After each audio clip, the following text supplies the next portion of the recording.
perdoada, cujo pecado é coberto e o Senhor não atribui maldade. Enquanto eu calei os meus pecados, o meu corpo todo padeceu.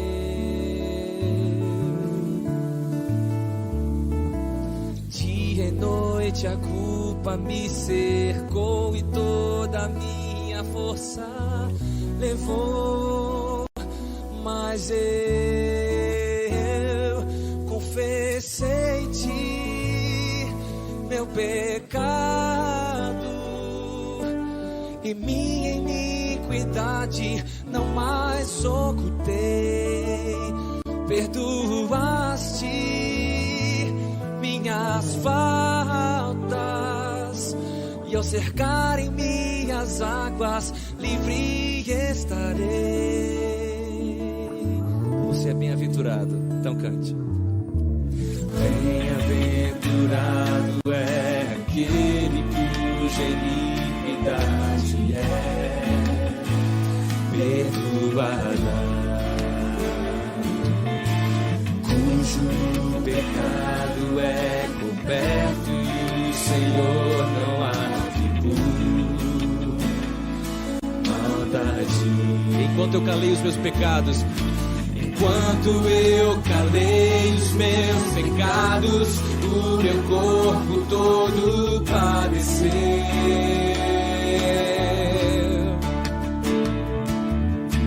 Dia e noite a culpa me cercou e toda a minha força levou, mas eu confessei-te meu pecado e minha iniquidade não mais ocultei. Perdoaste minhas faltas e ao cercarem-me as águas, livre estarei. Confessei-te meu pecado e minha iniquidade não mais ocultei. Perdoaste minhas faltas e ao cercarem-me as águas, livre estarei. Confessei-te meu pecado e minha iniquidade não mais ocultei. Perdoaste minhas faltas e ao cercarem-me as águas, livre estarei. Amém? Aleluia.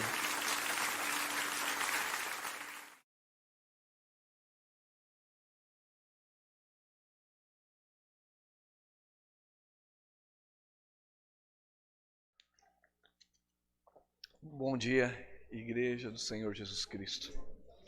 Uma alegria nos reunir aqui para pregar a palavra de Deus.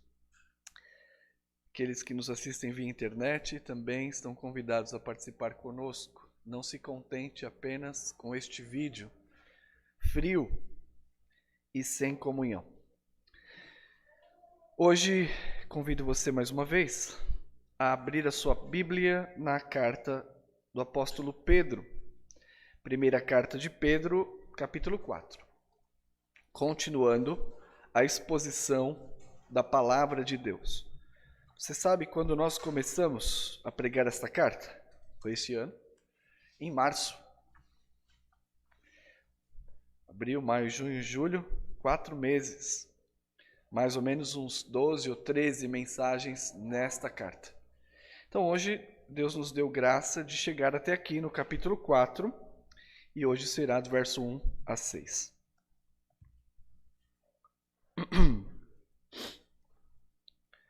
Vamos orar antes. Pai querido, obrigado por sua palavra que nos orienta em tudo o que precisamos para agradá-lo. Que o meu coração esteja disposto a não agradar a mim mesmo, mas agradar ao Senhor, ainda que a palavra de Deus seja contrária. Que a minha vontade, minha mente e disposição seja agradar a Ti. E eu também peço a Deus para que os meus irmãos e irmãs estejam dispostos a obedecê-lo e agradá-lo fazendo a sua vontade. E esta palavra que pregaremos hoje vai nessa direção, de que nós, agora em Cristo, desejamos agradá-lo e não fazer as nossas próprias vontades. Ser com cada família que aqui está, irmão, irmã, que abra a mente e o coração, e que eu, ó Deus, fale somente da palavra, que as aplicações sejam segundo a palavra, porque somente ela é poderosa para transformar e dar vida. Em Cristo Jesus. Amém.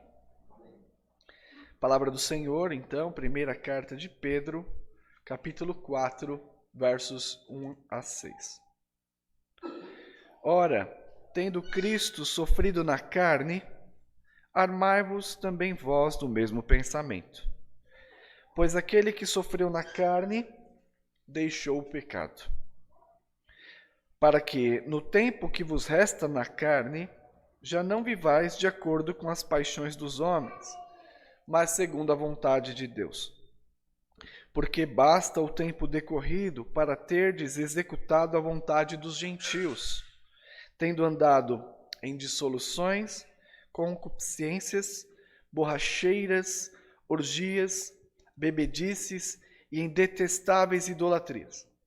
Por isso, difamando-vos, estranham que não concorrais com ele ao mesmo excesso de devassidão, os quais hão de prestar contas àquele que é competente para julgar vivos e mortos.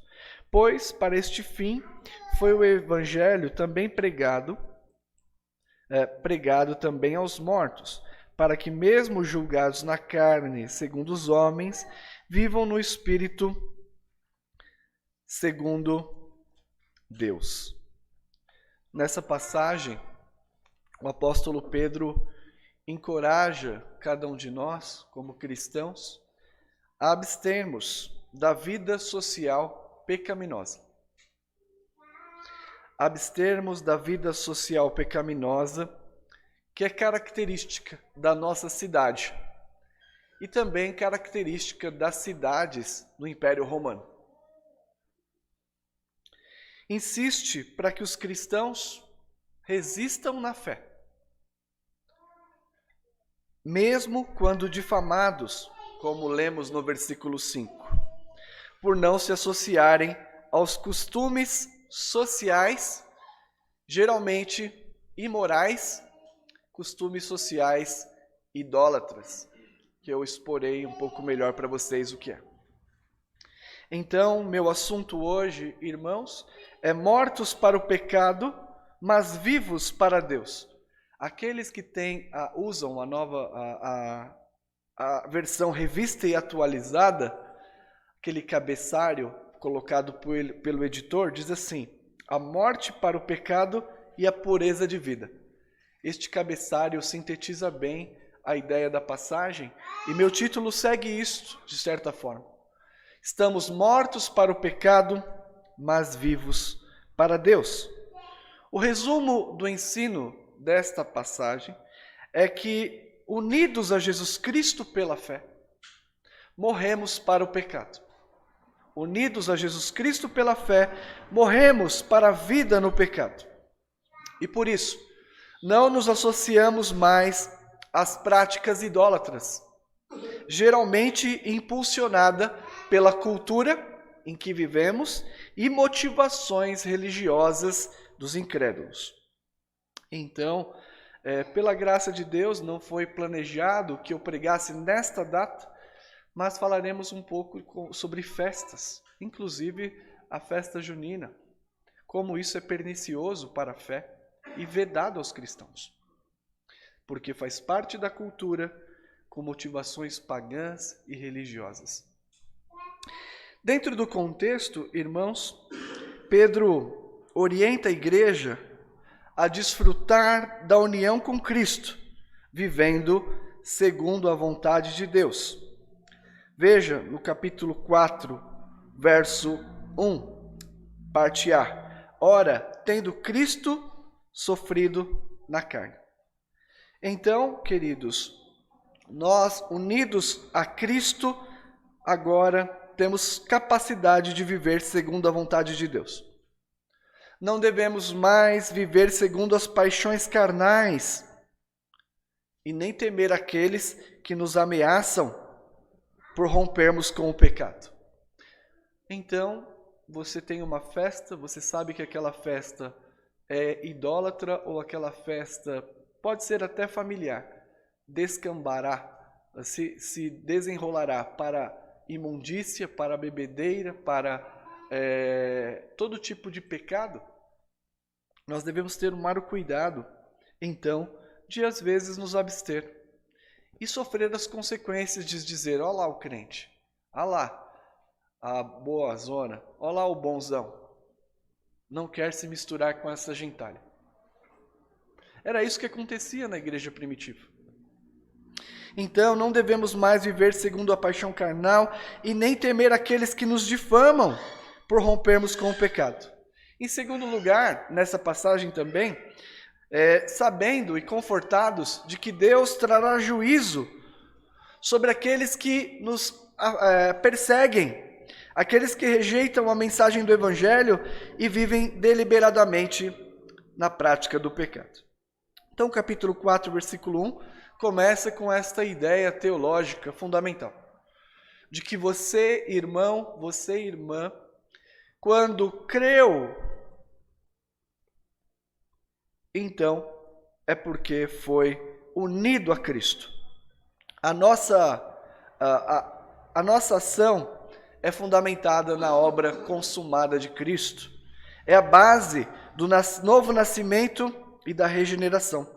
Capítulo 4 diz, ora, tendo Cristo sofrido na carne, armai-vos também vós do mesmo pensamento. Ou seja, este sofrimento de Cristo. Pois aquele que sofreu na carne deixou o pecado. Isso aqui se refere ao versículo 18.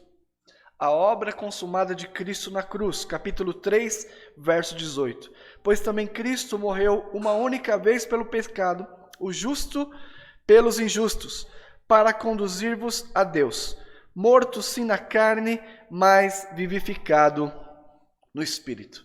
Aquilo que falaremos hoje está intimamente ligado ao novo nascimento. Se você não foi regenerado em Cristo, dificilmente você entenderá essas palavras. Mas se você nasceu de novo, se a sua conversão é sincera, certamente atenderá essas palavras, ou no mínimo, sairá daqui pensando sobre o seu estado diante de Deus. Então, esta carta, falando sobre a obra de Cristo em nós, trata de algumas formas de que nós somos regenerados, batizados na morte e ressurreição de Cristo. Se você abrir a sua Bíblia na primeira carta de Pedro, convido que abra, o Pedro 1, 17 e 19, nós vemos então que fomos resgatados por alto preço do nosso fútil procedimento. Então você, regenerado, foi então convertido ao Senhor.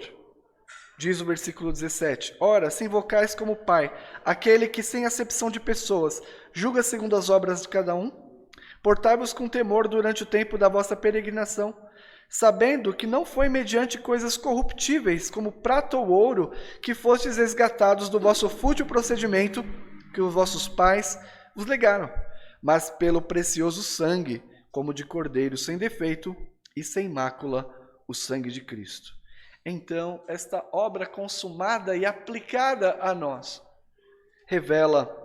reflete, portanto, que fomos resgatados de um fútil procedimento pelo sangue precioso de Cristo, não foi por qualquer outro tipo de preço mais baixo. Ainda nesse contexto de união com Cristo, novo nascimento, regeneração, diz nos versos subsequentes que não apenas somos resgatados por alto preço, mas somos regenerados pela palavra. Capítulo 1, versos 22 e 23. Tendo purificado a vossa alma pela obediência à verdade, tendo visto amor fraternal não fingido, amai-vos de coração uns aos outros ardentemente. E aqui o destaque. Pois fostes regenerados, não de semente corruptível, mas de incorruptível, mediante a palavra de Deus, a qual vive e é eternamente. Então, queridos, a obra consumada de Cristo, nós fomos unidos a Ele na sua morte e ressurreição. E o apóstolo Pedro diz desta maneira, que você foi resgatado do seu fútil procedimento. Preço, seu sangue. Que você foi regenerado pela palavra de Deus. Assim, a história da sua conversão deriva do novo nascimento. Quando nasceu de novo, você, irmão e irmã, foi unido a Cristo. E unido a Cristo, você está morto para o pecado, mas está vivo para Deus. Diante desse contexto teológico do versículo 1, há uma ordem aqui para você armar-se. E eu vou deixar um pouquinho para o final isso aqui, nós vamos entender melhor. Agora, o meu único ponto de hoje, a divisão do meu texto será capítulo 4, versos 1 a 3. Será o meu ponto, viva segundo a vontade de Deus. Esse é o ponto. Viva segundo a vontade de Deus. E depois, versículos 5 e 6, nós faremos a aplicação. Então, viva segundo a vontade de Deus. Unidos a Cristo, nos tornamos membro do seu corpo. Quando você recebeu a Cristo, batizado no Espírito Santo, e o selo com água, você foi unido à igreja. E o seu corpo é o corpo de Cristo, não devemos tratar isso, o nosso corpo, como membros de meretriz. Paulo diz isso. Então, nós, irmãos, unidos a este corpo, não devemos nos orientar pelas paixões carnais. Veja, assim como Cristo sofreu, em sua morte e ressurreição, pôs fim à força escravizante do pecado, versículo 2, para que no tempo que vos resta na carne, já não vivais de acordo com as paixões dos homens, mas segundo a vontade de Deus. Você que nasceu de novo em Cristo, não se orienta mais pelas paixões carnais.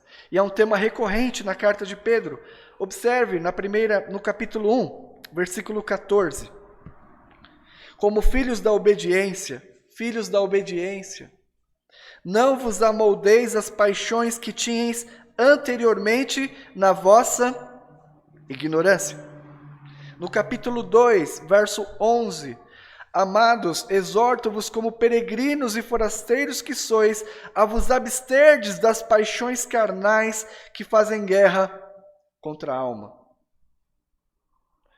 Querido, você deve viver como uma pessoa livre, verdadeiramente livre como nenhuma outra. Mas você não deve viver de forma depravada.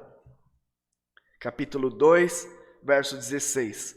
Como livre que sois, não usando, todavia, a liberdade por pretexto da malícia, mas vivendo como servos de Deus. Não devemos nos orientar pelas paixões carnais. Isto é fazer a vontade de Deus. Veja que no versículo 2 do capítulo 4, em que estamos expondo, é uma ordem: não vivais de acordo com as paixões dos homens, mas segundo a vontade de Deus. Enquanto durar a sua vida, você que nasceu de novo, enquanto durar a sua vida, faça a vontade de Deus. E fazer a vontade de Deus aqui é o oposto a paixões da carne e mundanismo. Você nasceu do Espírito para viver no Espírito. O alerta é dito também pelo apóstolo João. Não ameis o mundo nem as coisas que há no mundo. Se alguém amar o mundo, o amor do Pai não está nele. Ainda, João diz: o mundo passa, bem como seus desejos desenfreados. Aquele que, porém, faz a vontade de Deus, permanece eternamente. Há uma tônica na carta de Pedro que eu tenho dito e explicado várias vezes. Nós não apenas estamos unidos a Cristo de maneira mística pela fé. Morremos e ressuscitamos com Ele, mas nós também seguimos o seu exemplo. Emite o modelo de Cristo e não a prática dos incrédulos. Capítulo 2, versículos 21 a 22. Porquanto, para isso mesmo fostes chamados, pois que também Cristo sofreu em vosso lugar, deixando-vos exemplo, para seguirdes os seus passos, o qual não cometeu pecado, nem dolo algum se achou em sua boca. Não nos orientamos pelas paixões carnais, vivemos segundo a vontade de Deus, imitando o modelo de Cristo, não seguindo a prática dos incrédulos. Antes da conversão, você tinha prazer no pecado. E se você tem prazer deliberado no pecado hoje, sem freios, é porque você não nasceu de novo. E esta mensagem é para que você se arrependa e encontre vida no Filho de Deus. Mas você que nasceu de novo, do Espírito, da água, então você não pratica, não tem prazer. Antes você participava sem reservas dos encontros. Danças, comida, bebida, luxúria, sensualidade. Tudo isso povoava sua mente. Tudo isso dava sentido à sua vida. Participava sem reservas de encontros e amizades em que a prática do pecado era comum. Você fazia isso mesmo, e eu também. Mas agora, nascidos de novo, isso é inconcebível. É o que Pedro está dizendo. Vocês foram unidos com Cristo, na sua morte e na sua ressurreição. Receberam todos os benefícios de Cristo. Agora, não sigam mais as suas paixões mundanas. Sigam a vontade de Deus. Assim, irmãos, este é o meu primeiro ponto. Viva segundo a vontade de Deus. Subponto. Não nos orientamos mais pelas paixões carnais.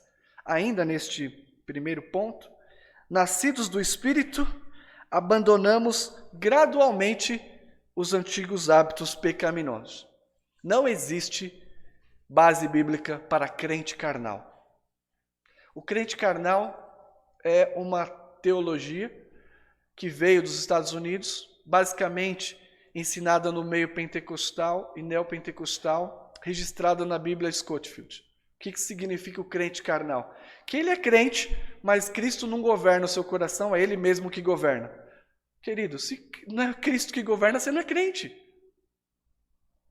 Então, se você está confiando de que há esta possibilidade de ser cristão e carnal, você precisa ler melhor Romanos 6. Porque aquele que morreu e ressuscitou com Cristo, o pecado já não tem mais poder sobre ele. Talvez você esteja enganado, enganada.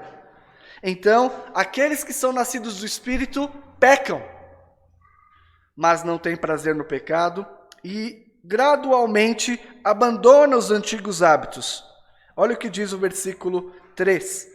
Porque basta o tempo decorrido para ter executado a vontade dos gentios. Você não cansou de pecar? Você não está angustiado pelo pecado? Você não entendeu que o tempo de pecar acabou? Então você não nasceu de novo. Se você não tem isso na sua cabeça e coração, de que o tempo de pecado terminou, como nós lemos, 1 Pedro 1, 14, 16, 2, 11. Você foi unido a Cristo. E o resultado da união com Cristo é conversão, é arrependimento. Não há outro caminho. Conversão acontece uma única vez. Você, pela vontade de Deus, compreende o pecado em que você estava, se entristece profundamente pelo pecado e então volta-se para Deus. Isso acontece uma única vez. Mas o arrependimento acontece várias vezes na nossa vida. Devemos, então,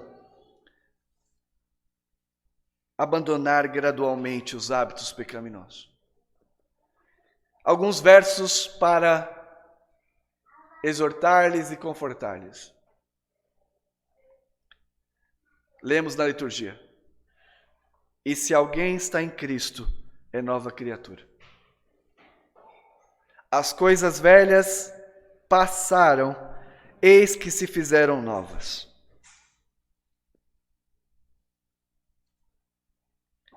E ainda, e os que são de Cristo crucificaram a carne com suas paixões e concupiscências. Gálatas 5:24. Seguindo, Romanos 6:6. Esse nós não lemos durante a liturgia. Foi crucificado com ele o nosso velho homem, para que o corpo do pecado seja destruído, e não sirvamos ao pecado como escravos. Romanos 6:6. E ainda, sabemos que todo aquele que é nascido de Deus não vive em pecado. 1 João 5:18. Basta o tempo decorrido para que vocês tenham feito a vontade dos gentios. Basta, porque agora vocês são nova criatura em Cristo Jesus. Foram unidos com Ele no seu sofrimento, e pelo seu sofrimento Ele lhes garantiu que o pecado não terá domínio sobre vós. Vocês já não são mais escravos do pecado. E veja só que tipos de pecado os irmãos estavam correndo risco de cometer. Ainda no versículo 3. Dissoluções, concupiscências, borracheiras. Alguém deve ter perguntado na hora de ler, o que é isso, né? É festa de bebedeira, tá bom? Orgia, bebedices e indetestáveis idolatrias. Todos eles aqui têm uma característica. Descontrole. Descontrole. Dissolução, então, evoca uma sociedade que é embriagada no pecado. O que significa concupiscência? Difícil de falar, né? Anderson também. Concupiscências. Eu sempre erro ao digitar. 20 anos que eu escrevo essa palavra e ainda erro. Desejos sexuais perversos, imorais, desejos sexuais desregulados, embriaguez, excesso de álcool, ao invés de conduzidos pelo Espírito, embriagados com álcool. Orgia. Eu trago aqui a tradução feita por um exegeta. Ele pega do ponto de vista histórico. O que é orgia? Uma procissão noturna, desordeira, de pessoas semi-embriagadas e festivas, que depois de jantar, desfilam pelas ruas com tochas e músicas e com moto estourando. Não, isso aqui não. Com tochas e músicas em homenagem a Baco. O Baco aqui era o deus da fertilidade, do sexo, do vinho, da bebedeira. Ou alguma outra divindade. Cantam e tocam diante da casa dos amigos e das amigas. Algo semelhante ao que acontece no baile funk. Até aqui vocês dizem amém, né? Mas vamos seguir, se você vai dizer amém nas outras coisas também. Farra. Hoje eu vou para farra. E a gente traz essas músicas para casa. Sertanejos, sertanojos. E vai ouvindo. Põe para as nossas crianças dançarem. Farra. E o que é farra? A farra é uma festa em que se bebe, não necessariamente em excesso, mas dá oportunidade para que você se embriague.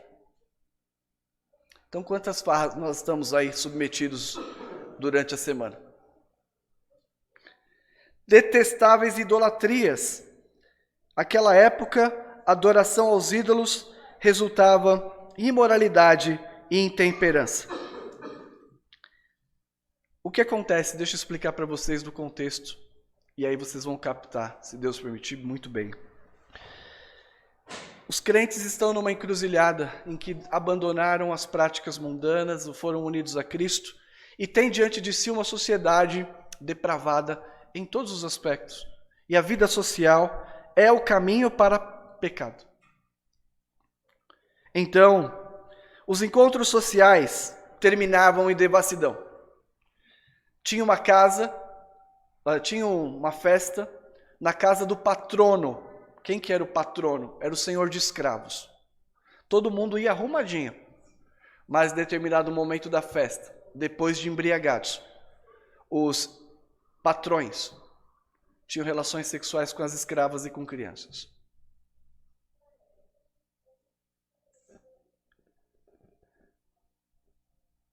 Festas de cunho religioso. Reunia-se a sociedade, palco, barraca, balão. Reunia aquela sociedade, as festas locais de cunho religioso.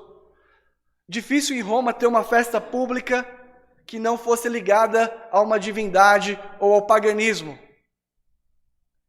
E os crentes deveriam participar? Era esta a situação aqui.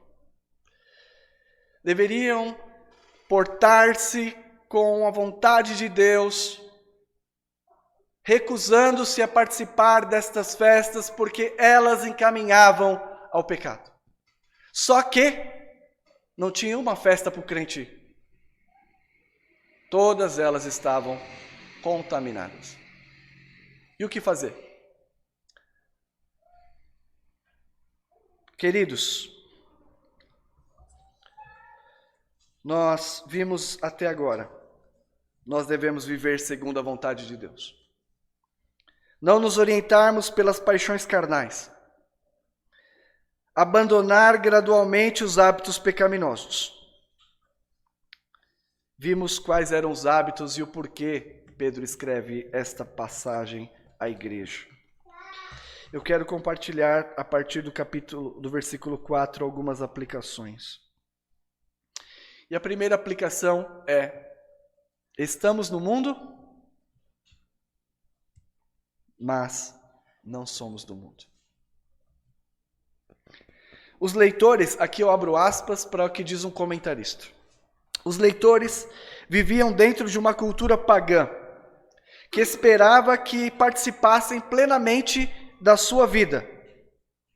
Todavia, seu novo modo de vida não lhe permitia mais a participação plena nas atividades religiosas e culturais que esperava-se de todos os povos do Império Romano. Uma participação que eles desfrutavam antes da conversão. Então, antes da conversão, essas festas que eu acabei de citar, era algo comum, corriqueiro. Mas agora, em Cristo, já não é possível, porque é incompatível com a profissão de fé. Tal participação era impossível, principalmente porque toda festa pública envolvia, de uma forma ou de outra, atividades religiosas que os cristãos podiam considerar idolatria. Então, estamos no mundo, mas não do mundo.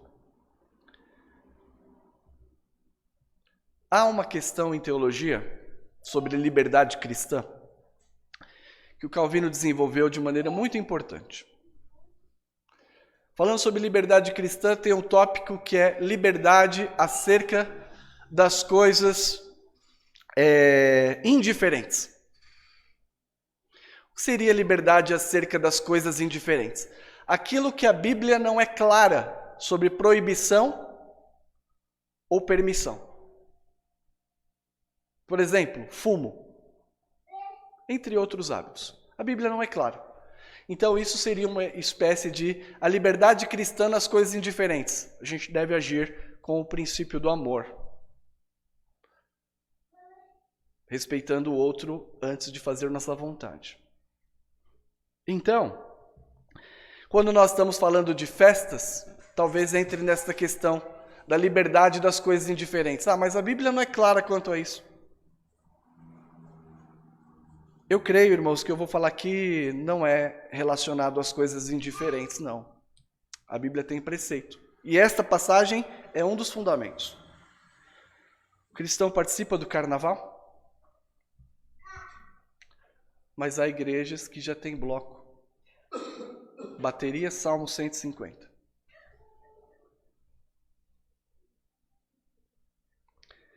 Halloween? Mas tem retiros de jovens onde eles se camuflam lá, se fantasiam. É o Halloween cristão.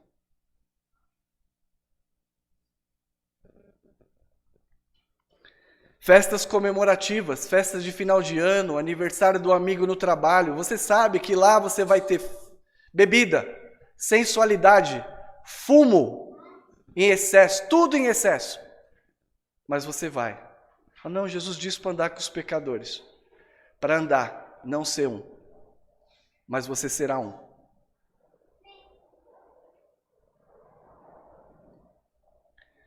Até aniversários maquiados de festa de criança, músicas sensuais, bebedeiras, glutonaria. E o cristão está ali.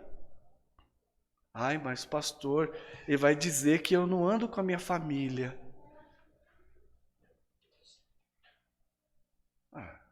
Deixa de ser falso. Para com isso. Você vai lá para satisfazer-se, sim. E é o que nós temos que lidar com isso. Muitas vezes vão dizer, você não anda mais conosco. E a nossa resposta é, antes obedecer a Deus do que ao homem. Você está disposto? Então, até aqui vocês concordaram. E a festa junina? Filhos de crentes maquiados, bonitinho com chapéu de palha. Gente, onde nós estamos?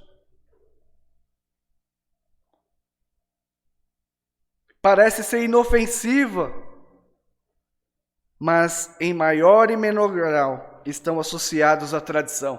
Tanto é que se chama Festa de São João. Você é católico? Você é católica? Mas tem gente que nem vai vir mais para a igreja. E eu estou pouco me importando, porque diz a palavra aqui, que nós seremos rejeitados mesmo, por não compartilharmos desse tipo de festa.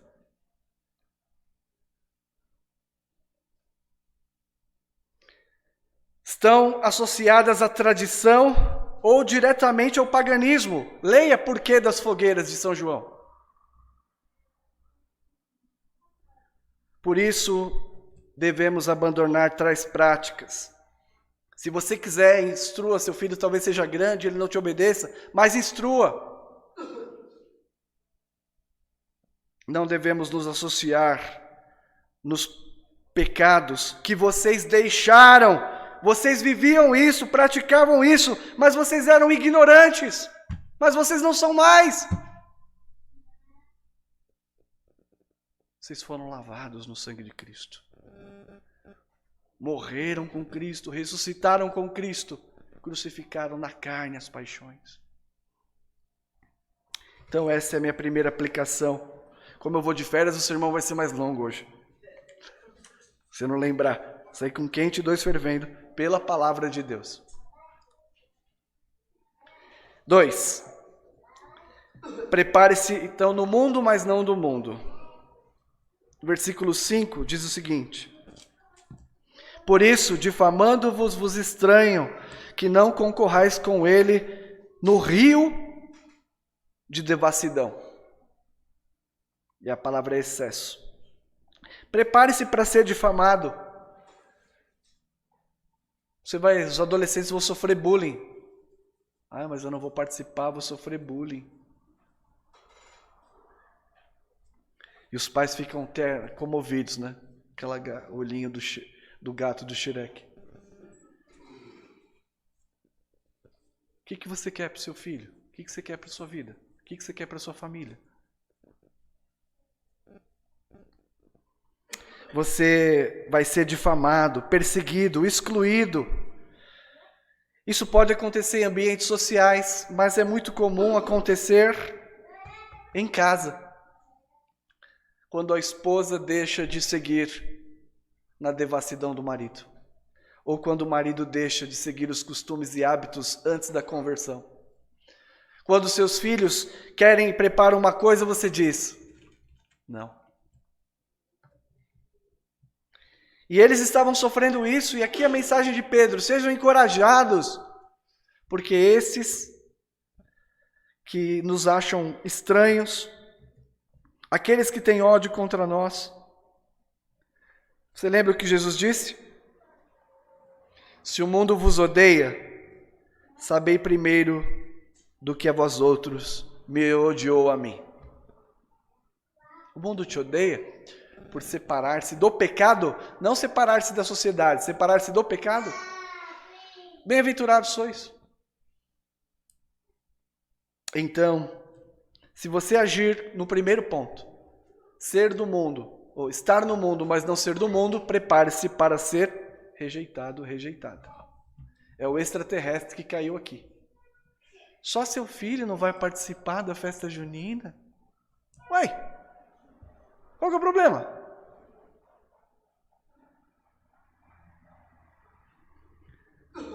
Talvez você esteja escandalizado, mas se eu falar assim, deixa seu filho ir para o carnaval. Ah, não, carnaval não. Ué? Nós vamos, e daqui a pouco o carnaval será aceito, como esta festa tem sido aceita. Porque desprezamos o conhecimento da palavra de Deus. E aquele, irmãos, a minha terceira aplicação, é aquele que nos hostiliza, prestará contas a Deus. Versículo 5. Os quais hão de prestar contas àquele que é competente para julgar vivos e mortos. Aqueles que nos condenam, nos cancelam, está cancelado. Porque você não compartilha com determinado pensamento. Eles podem passar impunes aos tribunais humanos, mas não serão inocentados no tribunal de Cristo. Chegará o dia de acerto de contas, em que Deus, o juiz de toda a terra, fará justiça. Você se sente hostilizado, excluído por causa da fé? Ameaçado ou ameaçada? O Senhor trará juízo sobre estes. A longanimidade de Deus, irmãos, não deve ser confundida com passividade, nem anuência com a perseguição dos seus filhos. Assim foi no dia de Noé, quando Deus executou o juízo sobre aquela geração de zombadores imersos no pecado. Encerrando, o efeito prático da união com Cristo é que morremos para o pecado, mas estamos vivos para Deus. Isso implica que, apesar de sermos suscetíveis ao pecado, o cristão não é mais escravo dele. Regenerados, nossa verdadeira liberdade pode ser exercida, uma vez que você foi capacitado pelo Espírito Santo para fazer o que agrada a Deus. E encerrando, voltando para o versículo 1, como eu disse, terminaria com ele. Armai-vos. Diante disso que foi dito, arme seu pensamento para o combate espiritual, certo de que o sofrimento enfrentado por Jesus pode ser o seu em breve. Você precisa estar sóbrio, atento e atenta, pois se você estiver embriagado com as festanças deste mundo, Se você estiver embriagado pelas paixões, certamente você será levado na correnteza. Mortos para o pecado, mas vivos para Deus. Que o Senhor nos ajude. Amém.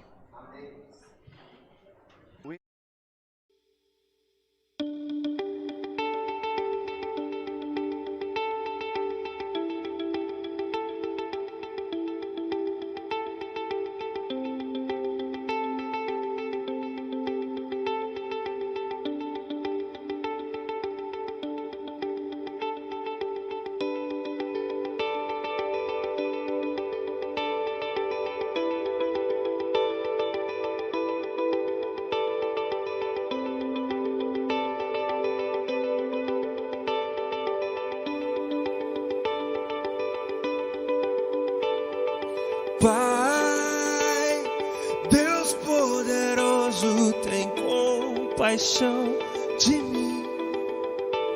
Preciso da tua graça abundante aqui. Quebra meu coração e salva-me de mim. Faz-me bem aventurado em ti.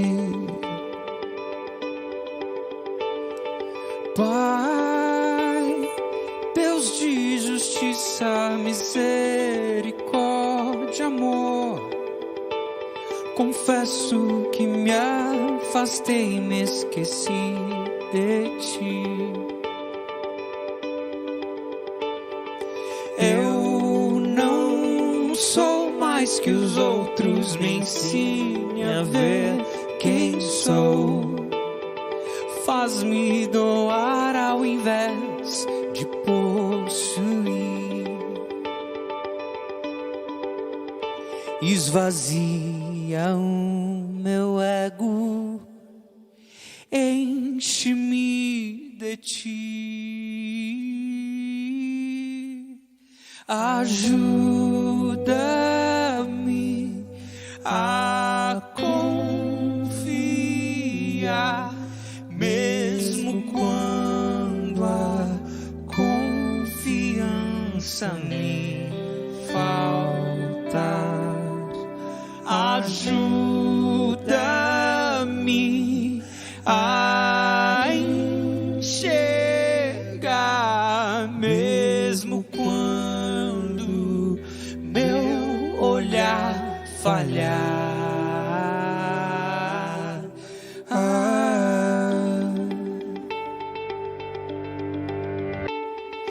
Pai, Deus poderoso, tem compaixão de mim. Preciso da tua graça abundante aqui. Quebra o meu coração e salva-me de mim. Faz-me bem aventurado em ti. Pai, Deus de justiça, misericórdia, amor, confesso que me afastei, me esqueci de ti. Eu não sou mais que os outros, me ensine a ver quem sou. Faz-me doar ao invés de possuir. Esvazia o meu ego, enche-me de ti.